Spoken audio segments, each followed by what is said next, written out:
नमस्कार. आजच्या भागामध्ये तुमच्या सगळ्यांचं स्वागत. 14 एप्रिल एक ऐतिहासिक दिवस. महामानव भारतरत्न बाबासाहेब आंबेडकर यांचा जयंती दिवस.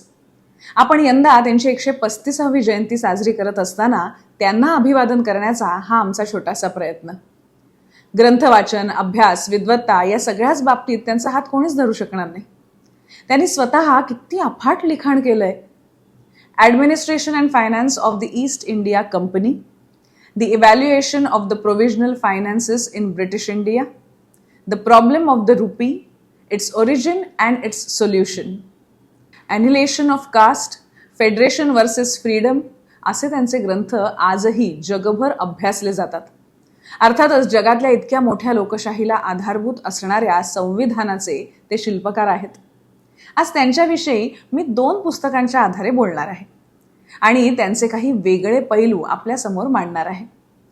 आपण कथा, कादंबरी, कविता वा चरित्र, आत्मचरित्र लिहिणाऱ्या प्रतिभावंताला साहित्यिक असं म्हणतो, बरोबर? आणि वैचारिक साहित्य लिहिणाऱ्या विद्वानाला आपण विचारवंत म्हणतो. डॉक्टर बाबासाहेब आंबेडकर यांची बहुतांश साहित्य संपदा ही वैचारिक असली तरी एका पुस्तकातून त्यांच्यामधला साहित्यिक आपल्याला भेटतो. हे पुस्तक कोणतं हेही या भागात तुम्हाला कळणारच आहे. चला तर पहिल्या पुस्तकापासून सुरुवात करूया. हे पुस्तक डॉक्टर बाबासाहेब आंबेडकर यांच्यावर आधारित गौरव ग्रंथ आहे आणि हा देखणा ग्रंथ मुंबई महानगरपालिकेने साकार केला आहे. खूप मोठा असा हा ग्रंथ आहे आणि मुळातून वाचण्यासारखा आहे. पण आज त्यातला एक महत्त्वाचा मुद्दा आपण पाहूया. मुंबई नगरी आणि महामानव डॉक्टर बाबासाहेब आंबेडकर यांचं नातं. मुंबई महानगरीने आपल्या भारत देशाला जे राष्ट्रीय नेते दिले त्यामध्ये अग्रभागी आहेत ते म्हणजे डॉक्टर भीमराव रामजी अर्थात बाबासाहेब आंबेडकर. 1904 ते 1942 अशी तब्बल 38 वर्ष डॉक्टर बाबासाहेब आंबेडकरांची कर्मभूमी होती ती मुंबई महानगरी. त्यापैकी सुमारे 7 वर्ष म्हणजे 1913 ते 1917 आणि 1920 ते 1923 त्यांचं शिक्षणासाठी परदेशी वास्तव्य होतं. आंबेडकर कुटुंबियांचं मुंबईत आगमन डिसेंबर 1904 म्हणजे 1904 ते 1912 या सुरुवातीच्या काळात त्यांचं वास्तव्य मुंबईच्या एल्फिन्स्टन रोडवरील डबक चाळीत होतं. 1907 साली त्यांचा रमाबाईंशी विवाह झाला. स्थळ होतं भायखळ्याचं भाजी मार्केट. त्यानंतर 1912 ते 1934 या काळात आंबेडकर कुटुंबियांचं वास्तव्य होतं परळ येथील BIT चाळीत.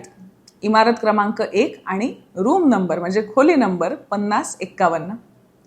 1934 साली दादर हिंदू कॉलनीमध्ये राजगृह हे स्वतःचं निवासस्थान बांधून झाल्यावर ते तिथे स्थलांतर झाले. डॉक्टर आंबेडकरांचं माध्यमिक आणि महाविद्यालयीन शिक्षण झालं ते मुंबईत एल्फिन्स्टन हायस्कूल आणि एल्फिन्स्टन कॉलेज इथे. कुटुंबियांचा चरितार्थ चालवण्यासाठी डॉक्टर आंबेडकरांनी ज्या ज्या वेळी नोकरी केली त्यावेळी स्थळ होतं अर्थात मुंबई हेच. सिडनॅम कॉलेज मुंबई इथे नोव्हेंबर 1918 ते मार्च 1920 ते अर्थशास्त्राचे प्राध्यापक होते.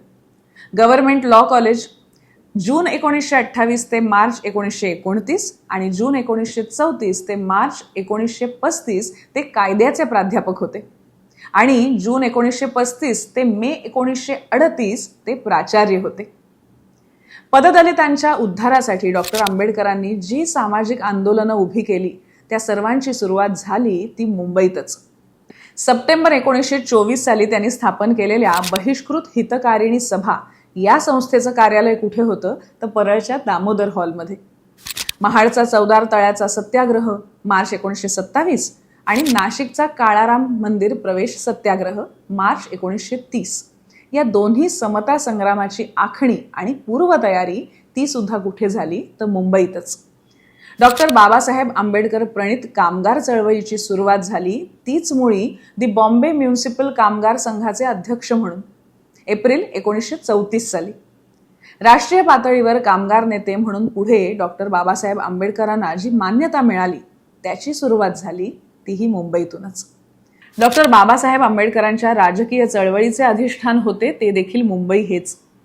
मुंबई प्रांताच्या विधिमंडळाचे सदस्य म्हणून डिसेंबर 1926 साली नेमणूक झाल्यानंतर शोषित पीडित जनसामान्यांच्या दुःखाला त्यांनी वाचा फोडली ती मुंबई महानगरीतच. जुलमी खोती पद्धती आणि गुलामगिरीच्या बेड्या असलेली महार वतने रदबादल व्हावीत म्हणून डॉक्टर बाबासाहेब आंबेडकरांनी संघर्ष छेडला तो मुंबईतच. स्वतंत्र मजूर पक्षाची स्थापना ऑगस्ट 1936 या साली करून डॉक्टर बाबासाहेब आंबेडकरांनी सक्रिय राजकारणात प्रवेश केला, तो देखील मुंबईतूनच. फेब्रुवारी 1937 साली झालेल्या पहिल्या प्रांतिक निवडणुकीत डॉक्टर बाबासाहेब आंबेडकर विधानसभेची निवडणूक लढले आणि प्रचंड बहुमताने निवडून आले. ते देखील मुंबईच्या भायखळा परळ या मतदारसंघातून. डॉक्टर बाबासाहेब आंबेडकरांच्या तत्कालीन सर्व राष्ट्रीय नेत्यांशी झालेल्या भेटीगाठींची सुरुवात झाली ती देखील मुंबईतच.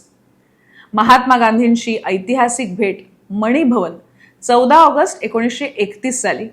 पंडित नेहरूंची पहिली भेट ऑक्टोबर 1939. सुभाषचंद्र बोस यांच्याशी पहिली भेट जुलै 1940 ही सुद्धा इथेच झाली.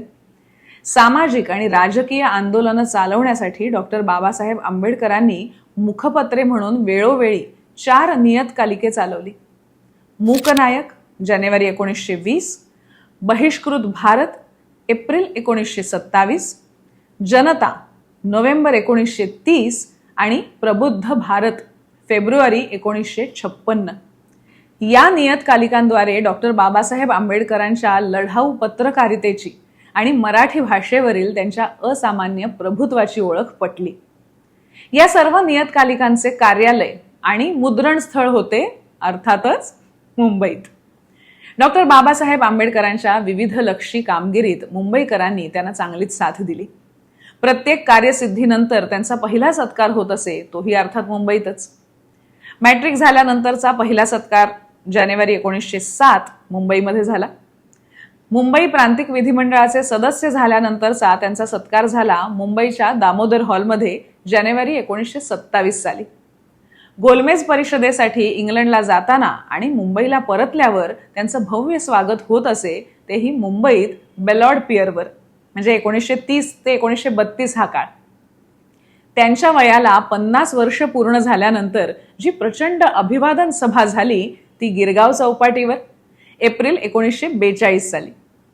केंद्रीय मजूर मंत्री झाल्यावर त्यांचा सत्कार करण्यात आला, तो प्रथम रेडिओ क्लब आणि नंतर कामगार मैदानावर 1942च्या जुलैमध्ये. भारतीय राज्यघटना लिहून पूर्ण झाल्यावर त्यांचा जाहीर सत्कार झाला, तो परळमध्ये जानेवारी 1950 साली.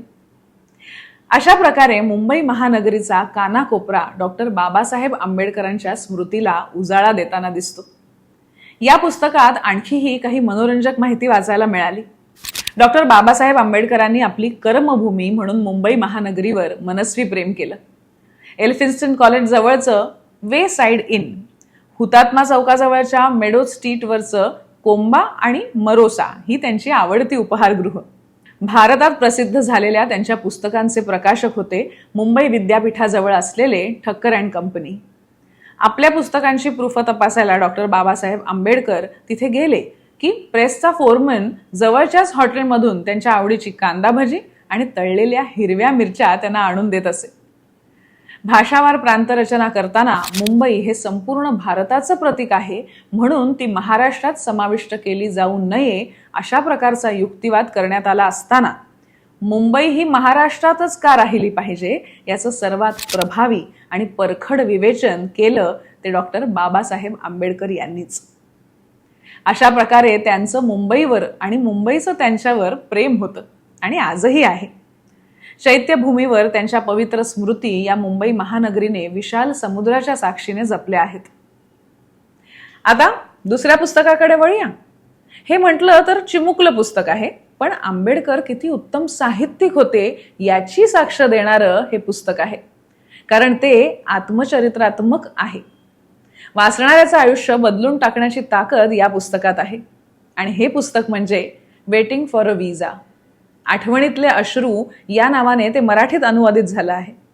हा अनुवाद केला आहे आचार्य सूर्यकांत भगत आणि डॉक्टर राजेंद्र भस्मे यांनी. अस्पृश्यता म्हणजे काय आणि ती किती खोलवर रुजली होती याचा प्रत्यय हे पुस्तक वाचताना येतो. अवघं 40 पानांचं पुस्तक आहे. पण ते वाचताना हा महामानव कसा घडला हे आपल्याला कळतं. त्यातील सगळेच प्रसंग भारावून टाकणार आहेत, पण एक प्रसंग सांगावासा वाटतो. 1928 मध्ये चाळीसगाव महाराष्ट्र या खेड्यात घडलेली घटना बाबासाहेबांनी कथन केली आहे. अस्पृश्यता आणि दडपशाहीच्या तक्रारींचा तपास करण्यासाठी तेव्हाच्या बॉम्बे सरकारने स्थापन केलेल्या समितीचा सदस्य म्हणून त्यांची नेमणूक करण्यात आली होती. खानदेश जिल्ह्यातील तपास पूर्ण झाल्यानंतर मुंबईकडे मार्गस्थ होताना चाळीसगाव इथे हिंदूंनी अस्पृश्यांवर सामाजिक बहिष्कार टाकण्याच्या प्रकरणाचा तपास करण्यासाठी ते तिथे गेले. चाळीसगाव येथील अस्पृश्यांनी बाबासाहेबांना तिथे एक रात्र मुक्काम करण्याची विनंती केली. त्याने ती मान्य केली. गावकरी टांगा घेऊन त्यांना घ्यायला आले, पण टांगेवाला नीट टांगा चालवत नाहीये हे त्यांना जाणवत होतं. इतक्यात नदीजवळ नाल्यावर टांग्याला अपघात झाला. नाल्याच्या दगडात टांग्याचं चाक अडकल्यामुळे बाबासाहेब टांग्यातून बाहेर फेकले गेले आणि त्यामुळे डॉक्टर बाबासाहेबांना मोठी दुखापत आणि फ्रॅक्चरही झालं. घोडागाडी नदीत पडली. सुदैवाने बाबासाहेब थोडक्यात बचावले. आणि हे सगळं का झालं तर टांगेवाल्याने अस्पृश्य असलेल्या डॉक्टर आंबेडकरांना टांग्यात घेऊन जाणं नाकारलं, कारण ते त्यांच्या प्रतिष्ठेविरोधी होतं. मग त्या गावातील अस्पृश्यांना तो टांगा भाड्याने घेतला आणि स्वतः टांगा घेऊन जाऊ लागला. बाबासाहेबांसारख्या व्यक्तीला चालत नेणं योग्य नाही म्हणून त्यांनी हे पाऊल उचललं, पण त्याला टांगा चालवण्याचा अनुभव नसल्यामुळे हे सगळं घडलं. बाबासाहेब यावर लिहितात की यानंतर अस्पृश्य बांधवांबद्दल मला अधिकच अभिमान वाटू लागला आणि त्यांची प्रतिष्ठा माझ्या मनात आणखीन उंचावली. आणि मला याची देखील जाणीव झाली की साध्या टांगेवाल्यापेक्षा बॅरिस्टर असलेल्या व्यक्तीचीही या समाजात कमी किंमत आहे. आता काळ किती बदलला हे आपण जाणतो, पण हे डॉक्टर बाबासाहेब आंबेडकर यांनी केलेल्या संघर्षाचंच फळ आहे. हे पुस्तकही तुम्ही नक्की वाचा. हा आमचा छोटासा प्रयत्न तुम्हाला कसा वाटला हे सुद्धा सांगा. पुन्हा एकदा भारतरत्न डॉक्टर बाबासाहेब आंबेडकर यांना वंदन करूया. तुम्हाला आजचा भाग कसा वाटला, अजून काय बघायला आवडेल हे आम्हाला प्रतिक्रियेमध्ये सांगा. पुन्हा भेटूया पुढच्या भागामध्ये, पण तत्पूर्वी तुम्हाला काय करायचंय? मधुरा वेलणकर साटम ही आमची YouTube वाहिनी, तिला पसंती द्या, तिचा प्रसार करा आणि तिचे सभासद व्हा. अर्थात लाईक, शेअर आणि सबस्क्राईब करा. पुन्हा भेटूया पुढच्या भागामध्ये एका नव्या गोष्टीसह. धन्यवाद.